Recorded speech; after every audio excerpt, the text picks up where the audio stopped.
সকালের টিফিন বন্ধুরা রুটি বলো ভাত বলো তো খাওয়াই হয়। তা আজকে একটু অন্যরকম সকালবেলা টিফিন করেছিলাম, চাউমিন করছিলাম।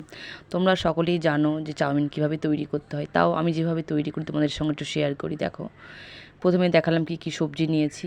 তার ডিমটাই দেখো একদিকে ভুজিয়া করতে দিয়েছি, একদিকে চিকেনটা সিদ্ধ হচ্ছে, আর বিনস আর গাজর হালকা করে ভেজে নেওয়া হচ্ছে। যেহেতু চাউমিনের মধ্যে দেবো এগুলো, তাই এগুলো হালকা করে তুলে ভেজে নেওয়া হচ্ছে। আর চাউমিনটা সকলেই পছন্দ করে আমাদের বাড়িতে, বাচ্চাগুলো তো বিশেষ করে খুবই ভালোবাসে।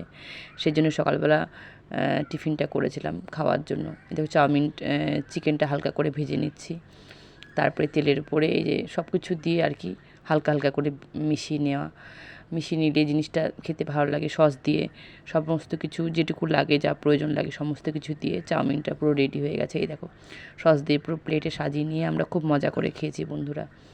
তোমার যদি মনে হয় চলে আসো বন্ধুরা, এখনও কিন্তু চাউমিন স্টকে আছে।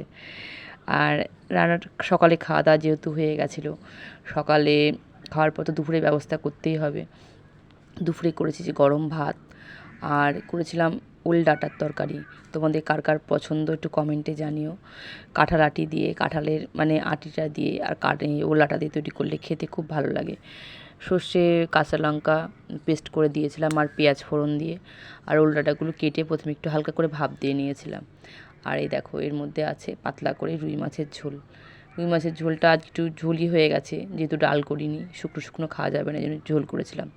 আর করেছিলাম আমের চাটনি। আমের চাটনিটা মধ্যে টমেটো দেওয়া আছে, আম আর টমেটো মিশিয়ে চাটনিটা করেছিলাম, যেহেতু আম একটা, পরিমাণটা অল্প হয়ে গেছিলো বন্ধুরা। দুপুরে খাওয়া দাওয়া তো হয়ে গেল বন্ধুরা, বিকেলে তো কিছু টিফিন করতে হবে খাওয়া দাওয়ার জন্য, যেহেতু বাচ্চারা আছে বাড়িতে। এটা একটা হেলদি খাবার করেছিলাম।